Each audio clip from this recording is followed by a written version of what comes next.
जय हिंद साथियों, एक बार फिर से लेकर हाजिर हूँ फुल पत्ती करंट अफेयर क्लास नोट्स। और आज के हमारे सारे क्वेश्चन बहुत ज़्यादा इंपॉर्टेंट है, तो आज की क्लास आप सभी के लिए बहुत ज़्यादा इंपॉर्टेंट रहने वाली है। अंत तक इस वीडियो को अवश्य देखना। क्वेश्चन नंबर 3, क्वेश्चन नंबर 4 और क्वेश्चन नंबर 5 में आपको इतने बेहतरीन क्वेश्चनों का रिवीजन कराऊंगा जो आपकी परीक्षा की दृष्टि से बहुत ज़्यादा इंपॉर्टेंट है। तो बस मित्रों, आपको पूरी वीडियो को अंत तक देखना है और वीडियो अगर पसंद आए तो उसे लाइक करना है। आज अम्बेडकर जयंती की आप सभी को बहुत बहुत शुभकामनाएं। मेरे सभी भाइयों को अम्बेडकर जयंती की बहुत बहुत शुभकामनाएं। आइए शुरुआत करते हैं आज के हमारे मोटिवेशनल कोट के साथ बेहतरीन से इस सेशन की। और आज का हमारा मोटिवेशनल कोट आपको काफ़ी ऊर्जावान बनाएगा, आपके चेहरे पर खुशी लेकर आएगा और आपको पढ़ने के लिए काफ़ी ज़्यादा मजबूत बनाएगा। पढ़ना कभी बंद ना करें, पढ़ना कभी बंद ना करें, क्योंकि ज्ञान की कोई सीमा नहीं होती। वह दूसरों से ज़्यादा नॉलेज है आपको सफल बनाती है। वह दूसरों से ज़्यादा नॉलेज आपको सफल बनाती है। तो आपको क्या करना है मित्रों, आप सभी को पढ़ाई नहीं छोड़नी है। लेकिन आप तो सभी लोग स्टूडेंट हैं, तो इस बात को कहना ही, सोचना ही सबसे बड़ी बात है, आपके लिए पाप होगा। ठीक है कि हम पढ़ाई बंद कर रहे हैं। तो मित्रों, इसी प्रकार से कुछ दिनों की मेहनत और है, करते रहिए और आपको आपकी सीमा पर पहुंचा कर रहेगी आपकी ये पढ़ाई, आपकी ये लिखाई। तो आइए मित्रों, शुरुआत करते हैं इस बेहतरीन से सेशन की जो आपके सभी कॉम्पिटेटिव एग्जाम की दृष्टि से बहुत ज़्यादा इंपॉर्टेंट है। जैसा कि मैंने आपको बताया, सभी क्वेश्चनों को आपको बहुत बेहतरीन तरीके से समझाने वाला हूं। और पहला क्वेश्चन हमारी शेरनी के लिए समर्पित है। तो पहला ही क्वेश्चन हमारी सभी शेरनियों के लिए समर्पित है। तो आइए शुरुआत करते हैं पहले क्वेश्चन की। पहला क्वेश्चन हमारा राष्ट्रीय सुरक्षित मातृत्व दिवस।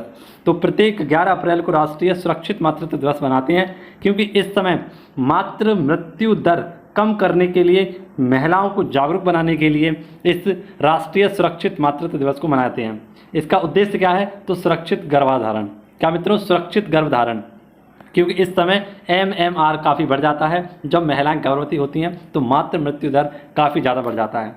तो पहला क्वेश्चन मैंने आपको बताया महिलाओं यानी हमारी शेरनियों के लिए समर्पित है। तो आइए इसके स्पेशल फैक्टों के बारे में चर्चा करते हैं और सभी फैक्ट सभी शेरनियों को नोट डाउन करने हैं।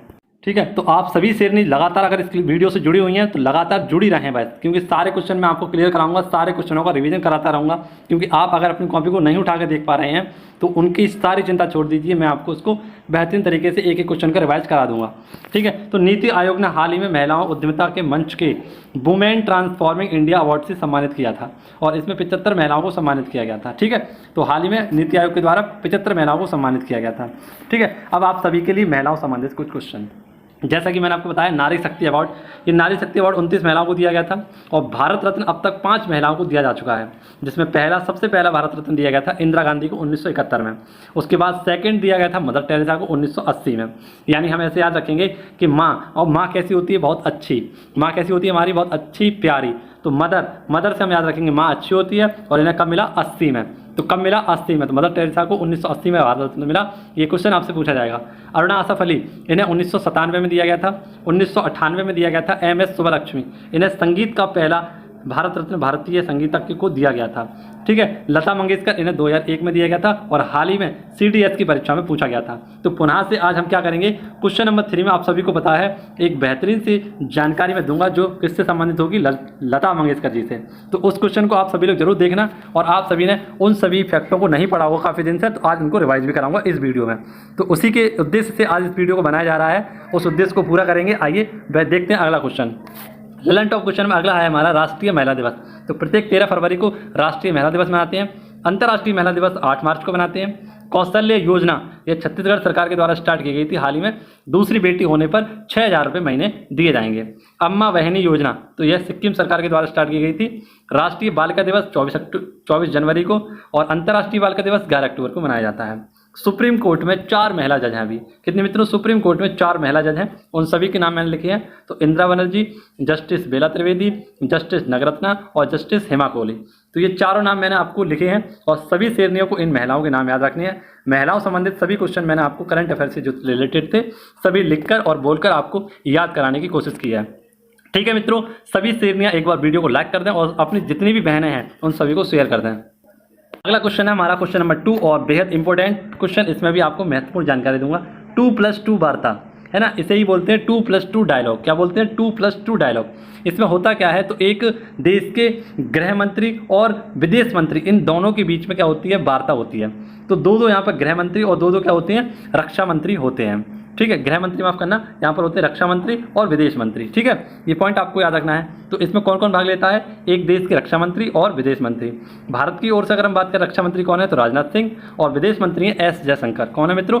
एस जयशंकर। ये क्वेश्चन आने वाला है क्योंकि पसीना टपक गया है फोन पर अभी। ठीक है, तो ये क्वेश्चन आप सभी लोगों को याद रखना है। अब मित्रों आप सभी के याद रखना है कि ये किसके बीच में हुई थी? भारत और हाल ही में ये किसके मध्य हुई है? तो ये हुई है अमेरिका के मध्य। यहाँ पर मैंने दोनों जगह भारत लिख लिया है, पता नहीं कहाँ बुद्धि चली गई थी इस समय। तो यहाँ पर भारत और अमेरिका कर लेना। ठीक है, भारत और अमेरिका करना है आपको यहाँ पर। ठीक है, अब नेक्स्ट क्वेश्चन है हमारा कि अन्य देशों के साथ भी हमारे क्या हो चुके हैं? 2+2 डायलॉग हो चुका है। इसमें से जापान, ऑस्ट्रेलिया, अमेरिका और रूस, इनके साथ हो चुकी है। इसमें रूस एक ऐसा देश है जो गैर क्वाड देश है। कैसा? गैर क्वाड देश है। बाकी सब क्वाड देश हैं, जैसे जापान भी है, अमेरिका भी है और इंडिया भी है। ठीक है, और एक हमारा कौन सा है? ऑस्ट्रेलिया। ऑस्ट्रेलिया के साथ अभी भी हमारी ये बात नहीं हुई है, लेकिन जो 3 देश हैं हमारे, ये कैसे? क्वाड देश हैं जो मालाबार युद्धाभ्यास में भाग लेते हैं। ठीक है, अब कोविड इसमें होगा क्या? तो कोविड-19 पर चर्चा होगी, यूक्रेन और रूस के संघर्ष पर चर्चा की गई थी, और नवीन तकनीकों के बारे में कैसे क्या किया जाए, उन सभी बातों पर चर्चा की गई इस 2+2 डायलॉग में। ठीक है, ये पॉइंट आप सभी लोग याद रखेंगे। आशा करता हूँ आपको क्वेश्चन समझ में आया होगा। यहाँ पर थोड़ा सा डिफॉल्ट हो गया है मुझसे, यहाँ पर आपको अमेरिका करना है। ठीक है, यहाँ पर अमेरिका कर लेना। यहाँ पता नहीं कहाँ पर मेरी बुद्धि चली गई थी, मैंने ये ऐसे लिख दिया। ठीक है, अगला मेरे मुंह से निकल गई, मैं झूठ ना बोल रहा। ठीक है, अगला क्वेश्चन, और यह क्वेश्चन वही क्वेश्चन है जिसमें आपको पुनः से एक बार लता दीदी का क्या कराऊंगा? पूरा रिवीजन कराऊंगा मित्रों। तो अगर मेरी मेहनत आपको पसंद आए तो इसे आप लोग एक बार वीडियो की लाइक के बटन से मुझे बता देना, और कमेंट बॉक्स में एक बार लाइक लिख देना कि आपकी मेहनत हमें पसंद आ रही है। कंटिन्यू इस मेहनत को जारी रखिए, हमारे लिए काफ़ी हेल्प कर रही है। ठीक है, तो इस प्रकार के जो कमेंट आपके आ रहे हैं जो काफ़ी ऊर्जावान भी बना रहे हैं मुझे। ठीक है, और इसी उद्देश्य से मैं आपको डेली नए टॉपिकों के साथ बढ़िया इफेक्टों के साथ इन सभी क्वेश्चनों को देता हूँ। तो मित्रों क्वेश्चन नंबर 3 है, लता मंगेशकर हाल ही में लता दीनानाथ मंगेशकर पुरस्कार से सम्मानित किया गया है। तो ये लता दीनानाथ मंगेशकर पुरस्कार की शुरुआत हाल ही में 2022 में की गई है, और इसे पहली बार माननीय प्रधानमंत्री मोदी जी को दिया गया है। कला क्षेत्र में यह दिया गया है ना। किसी भी कला क्षेत्र में आप बढ़िया प्रदर्शन करेंगे तो आपके लिए यह लता दीनानाथ मंगेशकर पुरस्कार दिया जाएगा। अब मित्रों जैसा कि मैंने आपको बताया है कि मैं लता दीदी का पूरा एक बार पुनः से आपको रिवीजन लगवाऊंगा। लता दीदी आपके लिए काफ़ी इंपॉर्टेंट है आपकी परीक्षाओं की दृष्टि से। लता मंगेशकर जी आपके सामने हैं, तो एक बार प्रणाम करिए सभी लोग। काफ़ी महिला ऐसी हैं जो काफ़ी भगवान पूजनीय हैं ये, है ना। तो आइए दोस्तों करते हैं इनके बारे में चर्चा। एक बार जन्म हुआ था इनका 28 सितंबर 1929 को। इनकी मृत्यु हुई थी 6 फरवरी 2022 को। एक अस्पताल था जिसका नाम था ब्रीच कैंडी मुंबई में, यहाँ पर इनका निधन हुआ था। ये प्रसिद्ध विख्यात गायिका हैं। इनका अन्य नाम है स्वर कोकिला। 2000 से अधिक इन्होंने गाने गाए थे, और इनका पहला गाना 13 वर्ष की उम्र में इन्होंने गाया था। किटी हसाल फिल्म थी मराठी एक फिल्म, उसमें गाया था इन्होंने। 36 से अधिक भाषाओं में इन्होंने गाने गाए हैं। 3 बार इन्हें राष्ट्रीय पुरस्कार से सम्मानित किया गया है, 1972, 1975 और 1990। ठीक है, इसी के साथ 6 बार इन्हें फिल्म फेयर अवार्ड से भी सम्मानित किया गया था, 1958, 1962, 1965, 1969, 1993 और 1994। ठीक है, ये अगर आप पॉइंट नोट डाउन करना चाहें तो कर सकते हैं, मैं इसका रिवीजन करा रहा हूँ आपको। ठीक है, इसी के साथ पद्मश्री पद्म भूषण से उन्हें 1969 में, और पद्म विभूषण से इन्हें 1999 में सम्मानित किया गया था। दादा साहेब जो फाल्के अवार्ड है इससे इन्हें 1989 में सम्मानित किया गया था, जबकि भारत रत्न से इन्हें 2001 में।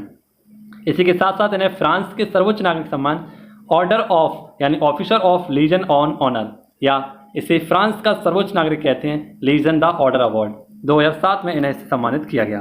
तो ये सारे पॉइंट मैंने आपको लता मंगेशकर जी से याद कराए, इनका एक बार पुनः से रिवीजन लगवाया 2 मिनट का। अगला क्वेश्चन देखेंगे हमारा क्वेश्चन नंबर 4, वो भी आपके लिए ऐसा ही important. Question number 2 question number 4 हमारा आप सभी के लिए है, और इसमें मैं आपको थोड़ी पिछले की जानकारी दूंगा, उसके बाद आपको इस क्वेश्चन को समझाऊंगा।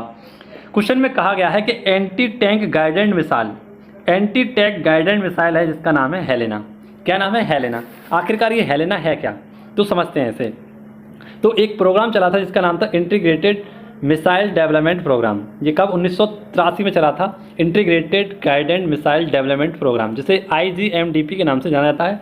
APJ अब्दुल कलाम के नेतृत्व में इसे चला गया था 1983 में, और इसमें 5 ऐसी मिसाइल बनाई गई थी जो थी पटना के नाम से जानी जाती हैं। ट्रिक पटना। इसमें पृथ्वी, अग्नि, त्रिशूल, नाग और अग्नि, है ना। माफ करना, आकाश कर लेना यहाँ पे। आकाश क्या करना है? आकाश। अग्नि तो हो चुका है हमारा, यहाँ आकाश कर लेना।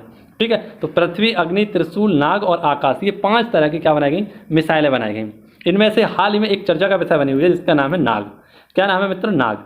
ये कैसी, फायर एंड फॉरगेट, है ना, कैसी मित्रों, फायर एंड फॉरगेट एक मिसाइल है, यानी एक टैंक रोधी मिसाइल है, और इसे हाल ही में हेलीकॉप्टर से लॉन्च किया गया है। तो इसका नाम बदलकर क्या हो गया, जब ये हेलीकॉप्टर से क्या होगा, लॉन्च होगा, तो इसका नाम हो जाएगा हेलीना, क्योंकि ये इसका क्या हो गया, हेलीकॉप्टर वर्जन है। कैसा, हेलीकॉप्टर वर्जन है ये नाग का। इसका हाल ही में किसने सफल परीक्षण किया है दोबारा, तो डीआरडीओ के द्वारा इसका दूसरा सफल परीक्षण किया गया था। कहाँ से, तो पोखरण राजस्थान से। कहाँ से, पोखरण राजस्थान से, जहाँ से आपको पता है कि पहली बार परमाणु, जो आपने सुने होंगे परमाणु जो संयंत्र था, परमाणु संयंत्र नहीं, यहाँ पर परमाणु जो परीक्षण था जो अटल बिहारी वाजपेयी जी के साथ में कराया गया था, तो यहीं पर कराया गया था पोखरण में, और इसीलिए विख्यात भी है पोखरण। ठीक है, यहाँ पर आपको याद रखना है ये पॉइंट अगर आप याद रखेंगे तो आपके लिए बहुत इंपॉर्टेंट रहने वाले हैं। तो इसी में से आपके सामने क्या आया, हमारा एक पटना, है ना, नाग, इसमें से आया नाग। फायर एंड फॉरगेट एक मिसाइल है, इसकी रेंज मात्र 7 किलोमीटर है। कितनी, 7 किलोमीटर। ठीक है, तो इसी का हाल ही में ये नया वर्जन है, और इसे हाल ही में डीआरडीओ के द्वारा इसका परीक्षण किया गया है। अब आपको मैंने कुछ समय पहले या परसों और अतरसों 2 क्वेश्चन पढ़ाए थे। एक EPRS पिनाका MK1, इसका पोखरण राजस्थान में डीआरडीओ ने सफल परीक्षण किया था, और एक HDR रैमजेट, ये भी एक मिसाइल थी, चांदीपुर उड़ीसा से इसका सफल परीक्षण किया गया था डीआरडीओ के द्वारा। ठीक है, तो ये क्वेश्चन आशा करता हूँ आपको काफ़ी अच्छी तरीके से समझ में आया हो। क्वेश्चन नंबर 4, इसमें ये क्वेश्चन आप जरूर याद रखना, ये वाला। ठीक है, इस क्वेश्चन से आपका 1 नंबर बनने वाला है। यहाँ पर आप सभी लोग आकाश कर लेना, यहाँ पर भी पता नहीं आज क्या हो गया, गलती कैसे हुई है लिखने में। ठीक है, अगला क्वेश्चन आप सभी के लिए क्वेश्चन नंबर 5, और इसमें कुछ इंपॉर्टेंट जानकारी मैंने लिखी है, तो इन्हें आप नोट डाउन करिएगा। क्वेश्चन में आपसे पूछा गया पहला महिला तीरंदाजी टूर्नामेंट, तो पहला महिला तीरंदाजी टूर्नामेंट, पहला महिला। ठीक है, तो पहला है ये महिलाओं का, और कैसा, तो तीरंदाजी टूर्नामेंट है, और जमशेदपुर झारखंड में इसका आयोजन किया जा रहा है। ठीक है, जमशेदपुर झारखंड, जमशेदपुर किस नदी के किनारे बसा हुआ है, तो स्वर्ण रेखा नदी के किनारे बसा हुआ है जमशेदपुर। ठीक है, ये 6 चरणों में होने वाला एक टूर्नामेंट है जो होगा। ठीक है, कहाँ पर, जमशेदपुर झारखंड में। ये पॉइंट आप सभी लोग याद करना। ICC T20 वर्ल्ड कप 2024 का आयोजन कहाँ पर होगा, तो अमेरिका और वेस्ट इंडीज में। और पहली बार अंडर-19 महिला विश्व कप का आयोजन कहाँ पर होगा, 2023 में, तो ये होगा साउथ अफ्रीका में। वन्य जीवों को कानूनी अधिकार देने वाला कौन सा देश बना है, पहला इक्वाडोर। पहला प्रभावी प्लास्टिक अपवर्धन प्रबंधन जागरूकता शुभंकर, ये इसका नाम क्या है, प्रकृति। और तीसरा, विश्व का सबसे बड़ा स्टेडियम कहाँ पर बनेगा, तो यह जयपुर राजस्थान में बनने वाला है, विश्व का तीसरा सबसे बड़ा स्टेडियम। और पहला किसके पास है, तो ये भारत के पास है, जिसका नाम था पुराना मोटेरा स्टेडियम, और नया नाम है क्या, तो नरेंद्र मोदी स्टेडियम इसका नाम रखा गया है। ठीक है, अगला क्वेश्चन देखेंगे, क्वेश्चन नंबर 6। क्वेश्चन नंबर 6 आपकी स्क्रीन पर है, क्या है question number 6, player of the month March का। कौन सा मित्रों, ICC player of the month, ये है मार्च के। पुरुष में है बाबर आजम, ये पाकिस्तान के हैं, और महिला में है राचेल हैंस। कौन मित्रों, राचेल हैंस, ये ऑस्ट्रेलिया की हैं। तो ये ICC के द्वारा 2021 में, कब मित्रों, 2021 में एक नया टूर्नामेंट यानी एक नया अवार्ड बनाया गया था जिसका नाम था प्लेयर ऑफ द मंथ, है ना। तो यहाँ पर आपको याद रखना है, सबसे पहले भारतीय को दिया गया था ये, और वो भारतीय थे ऋषभ पंत। कौन थे, ऋषभ पंत, जिन्हें जनवरी 2021 का सबसे पहला दिया गया था। लेकिन अब ये मार्च 2022 तक हम पहुँच चुके हैं, तो मार्च 2022 का इसे याद रखना है। ये प्रत्येक महीने दिए जाते हैं प्लेयर ऑफ द मंथ। ठीक है, ये पॉइंट आप सभी लोग रखेंगे। अब ICC संबंधित कुछ फैक्ट याद कर लीजिए। ICC इंटरनेशनल क्रिकेट काउंसिल, इसका हेडक्वार्टर कहाँ पर है, दुबई में। कहाँ पर, दुबई में। इसकी स्थापना कब हुई थी, तो 1909 में। कब हुई थी, 1909 में। और इसके प्रेजेंट टाइम में हेड कौन है, तो ग्रेग बर्कले। ठीक है, ग्रेग बर्कले इसके हेड हैं। अब मैं आप सभी से एक क्वेश्चन पूछूंगा जिसका आंसर आपको कमेंट बॉक्स में बताना होगा। फीफा के हेड कौन है प्रेजेंट टाइम में, फीफा के हेड कौन है, यह आंसर आपको कमेंट बॉक्स में बताना है कि फीफा के हेड कौन है। ये आंसर आप सभी लोग कमेंट बॉक्स में बताना है। क्वेश्चन नंबर 7, तो इसका हम इंतजार कर रहे थे क्वेश्चन नंबर 7 का, और आप सभी को बहुत ही बेहतरीन तरीके से इस क्वेश्चन को समझाने वाला हूं। ठीक है, तो काफ़ी इंपॉर्टेंट क्वेश्चन है ये कि QS world university ranking subject 2022 में कला एवं मानवीय क्षेत्र की श्रेणी में कौन सा विश्वविद्यालय शीर्ष पर रहा है। तो हाल ही में किसके द्वारा QS वर्ल्ड यूनिवर्सिटी रैंकिंग को जारी किया गया है। ठीक है, कौन सी, तो QS world university ranking subject 2022 की रिपोर्ट जारी की गई है, और इसमें कला और मानवीय क्षेत्र की श्रेणी है एक, है ना, उसमें पहले स्थान पर कौन आया है, ये हमसे पूछा गया है। तो आइए मित्रों जानते हैं कौन कौन से वो विश्वविद्यालय हैं जो पहले स्थान पर आए हैं। तो QS वर्ल्ड यूनिवर्सिटी रैंकिंग को 5 कैटेगरी में बांटा गया है।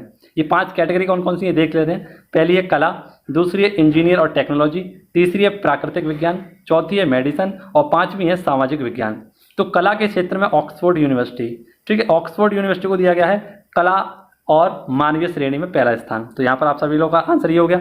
अगर हम बात करें टेक्नोलॉजी की, तो टेक्नोलॉजी में मैसाचुसेट्स इंस्टीट्यूट, ये अमेरिका की एक क्या है यूनिवर्सिटी है, इसे दिया गया है। ठीक है, इसी के साथ प्राकृतिक विज्ञान का, नेचुरल साइंस का किसे दिया गया है, तो ये भी इसी मैसाचुसेट्स को ही दिया गया है। ठीक है, इसी के साथ आपको बहुत इंपॉर्टेंट मेडिसिन का, तो मेडिसिन के लिए हार्वर्ड यूनिवर्सिटी ये अमेरिका की है, और सामाजिक विज्ञान के लिए यानी सोशल साइंस के लिए हार्वर्ड यूनिवर्सिटी ये भी अमेरिका की है, इनको रखा गया है। तो ये छोटी छोटी आपको याद रखने हैं क्वेश्चन। ठीक है, काफ़ी सरल हो गए हैं कि कला और मानवीय कार्यों के लिए ऑक्सफोर्ड को लिए दिया गया है। ठीक है, ये पॉइंट सभी आपको याद रखने हैं। अब अगला क्वेश्चन आप सभी के सामने है, question number 8। Not just a night watchman, not just a night watchman एक बुक है, और ये किसकी बुक है, तो विनोद रॉय। विनोद रॉय कौन है, तो पूर्व सीएजी रह चुके हैं और बीसीसीआई के ऑफिसर रह चुके हैं। तो इन्हीं के द्वारा क्या किया गया है, जो बीसीसीआई के पद पर रहते समय इन्होंने जो अपना अनुभव हासिल किया था, उस अनुभव को इन्होंने इस पुस्तक में लिखा है। ठीक है, इसी के साथ साथ इन्होंने विराट कोहली और धोनी के मध्य जो थोड़ी सी टकराव थे उनके बारे में भी इसमें चर्चा की है। ठीक है, इसी के साथ साथ आपको एक इंपॉर्टेंट बुक याद रखनी है जिसका नाम है बिलीव। ये बिलीव बुक किसकी है, ये है सुरेश रैना की। किसकी, सुरेश रैना की। तो कुछ बुकों का मैं रिवीजन कराता हूँ आपको। आइए आज हम कुछ आधुनिक भारत की जो हमारी इंपॉर्टेंट बुक्स हैं उनके बारे में हम याद करेंगे। तो पहला हम देखेंगे प्रोटेस्ट ऑफ इंडिया, ये किसकी है, वेद मेहता की। इसी के बैचलर ऑफ आर्ट, ये किसकी है, आर के नारायण। डी डार्क रूम, ये डार्क रूम किसकी है, एक अंधेरा कमरा, आर के नारायण। गोरा किसकी है, Rabindranath Tagore. The golden gate, Vikram Seth की है। अनहैप्पी इंडिया, ये लाला लाजपत राय जी की है। दी जजमेंट है ना, ये किसकी है, कुलदीप नैयर। रामायण, ये वाल्मीकि द्वारा लिखी गई थी। द मर्चेंट ऑफ वेनिस, ये स्टेफन स्पेंस की है। की टू हेल्थ, काफ़ी इंपॉर्टेंट है, की टू हेल्थ ये किसकी है, महात्मा गांधी जी की। ठीक है, द ओरिजिन ऑफ स्पीसीज, ये किसकी है, चार्ल्स डिकेंस। किसकी है, चार्ल्स डिकेंस। अगली है विंग्स ऑफ फायर, तो ये किसकी है, APJ Abdul Kalam. The second world war, ये किसकी है, विंस्टन चर्चिल। ठीक है, Winston Churchill. Next my life my style, ये किसकी है, Sachin Tendulkar. The songs of India, ये है सरोजनी नायडू की। भारत भारती मैथिली शरण गुप्त। ठीक है, तो ये सारी बुक मैंने आपको एक बार इनका रिवाइजन कराया है। क्वेश्चन नंबर 9 है उमिया माता मंदिर। कौन सा मित्रों, उमिया माता मंदिर यहाँ कहाँ पर है, जूनागढ़। ये जूनागढ़ गुजरात में स्थित है उमिया माता मंदिर। और उमिया माता मंदिर यह चर्चा का विषय क्यों बनाया हुआ है, क्योंकि इसका हाल ही में 14वां स्थापना दिवस मनाया गया था। कौन सा मित्रों, 14वां इसका स्थापना दिवस मनाया गया था। इसका उद्घाटन कुछ समय पहले किया गया था 2018 में। ठीक है, 2018 में इसका किया गया था, लेकिन इसका ये 4वां स्थापना दिवस है। कौन सा, चौथा, ये आपको याद रखना है, चौथा। और पीएम मोदी जी के द्वारा यहाँ पर क्या किया गया है, संबोधन किया गया है। ये इसका चौथा है। ठीक है, चौथा उद्घाटन दिवस है, इसीलिए इसे मनाया जा रहा है। कहाँ पर, जूनागढ़ राजस्थान में। क्वेश्चन नंबर 10, किस दक्षिण एशियाई देश ने अपने गाँव को डिफॉल्टर घोषित किया है। अपने गाँव को नहीं, अपने देश को डिफॉल्टर घोषित किया है। ठीक है, तो हाल ही में एक दक्षिणी एशियाई देश है जिसका नाम है श्रीलंका। जी, दक्षिण एशियाई देश का नाम क्यों लिया गया है, तो एक आप सभी को यहाँ पर एक संस्था का नाम याद रखना है, दक्षिण एशियाई सहयोग क्षेत्रीय संगठन, है ना, जिसे हम शॉर्ट में कहते हैं सार्क। क्या कहते हैं, सार्क कहते हैं। और इसी सार्क का अध्यक्ष है, माफ़ करना, इसी सार्क का सदस्य है श्रीलंका, और इसीलिए हमने बोला है दक्षिण एशियाई देश। तो ये दक्षिण एशियाई देश है जिसका नाम है श्रीलंका। इसमें आप सभी को पता है क्या लगा हुआ है, अभी प्रेजेंट टाइम में इमरजेंसी लगी हुई है, और इस इमरजेंसी के चलते क्या हुआ है, श्रीलंका में खाद्य आपातकाल घोषित हो गया है, क्योंकि यहाँ पर खाने की बहुत कमी हो चुकी है, और इसी वजह से यहाँ के जो गोटाबाया राजपक्षे इनके द्वारा आपातकाल की घोषणा कर दी गई है। अब हाल ही में चर्चा में विषय क्या है कि इस देश ने खुद को क्या कर दिया है, खुद को डिफॉल्टर घोषित कर दिया है। डिफॉल्टर का मतलब होता है उधार लेकर वापस ना कर पाना, और उस बात को स्वीकार कर लेना क्या कहलाता है, डिफॉल्टर कहलाता है ना, क्या कहलाता है, डिफॉल्टर। तो श्रीलंका ने अपने आप को डिफॉल्टर घोषित कर दिया है कि माई बाप मैं अब पैसे नहीं दे सकता हूँ, पैसे देने में मैं काफ़ी कमज़ोर रूप से बिल्कुल बेकार हो चुका हूँ, है ना। तो यहाँ पर इसके पास 51 बिलियन डॉलर का कर्ज है जो इसने अब देने से मना कर दिया है, और इसीलिए डिफ़ॉल्टर घोषित हो चुका है। ऐसा एक देश है जिसकी बैंकों ने उस देश को डिफ़ॉल्टर घोषित कर दिया है, ये है लेबनान देश। और ये लेबनान देश आपको पता है पश्चिम में पड़ता है, ठीक है। इसकी राजधानी आप सभी को पता है, लेबनान की राजधानी है बैरूत, और बैरूत में आपको पता है किसका, तो मिथाइल इसका क्या हुआ था, मिसाइल नहीं, इसका नाइट्रेट ऑक्साइड है ना, इसका धमाका हुआ था बहुत तेज। ये पॉइंट आप सभी को याद रखेंगे, ठीक है। अब मैंने आपको बताया था सार्क, तो सार्क के बारे में दो चार बातें डाल लेते हैं। सार्क, ये सार्क क्या है, तो south Asian association regional corporation, इसकी स्थापना 1985 में की गई थी। कब, 1985 में, और इसकी पहली बैठक हुई थी 1986 में। इसमें प्रेजेंट टाइम में देशों की संख्या कितनी है, 8, ठीक है। और इसका हेडक्वार्टर कहाँ पर है, तो काठमांडू नेपाल में इसका हेडक्वार्टर है। ये पॉइंट आप सभी लोग याद रखना। ये दक्षिण एशियाई सहयोग क्षेत्रीय संगठन है जो काफ़ी इंपॉर्टेंट है हमारी परीक्षा की दृष्टि से।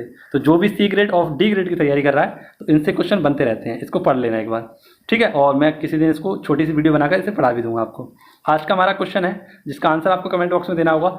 स्टॉकहोम जल पुरस्कार 2022 से किसे सम्मानित किया गया है? स्टॉकहोम जल पुरस्कार 2022 से किसे सम्मानित किया गया है? ए विल्फ्रेड वुड्सवर्थ को, राजेंद्र सिंह को, विदेश्वरी पाठक को या अरुणा राय को? इन चारों में से किसी एक का सही आंसर आपको कमेंट बॉक्स में बताना होगा, ठीक है। तो सभी लोग एक बार इसका कमेंट बॉक्स में आंसर अवश्य बताएं। जो भी व्यक्ति जो भी इसका आंसर करेगा, जो भी छात्र इसका आंसर करेगा, उसको एक मैं सौगात बताऊंगा, एक सौगात दूंगा।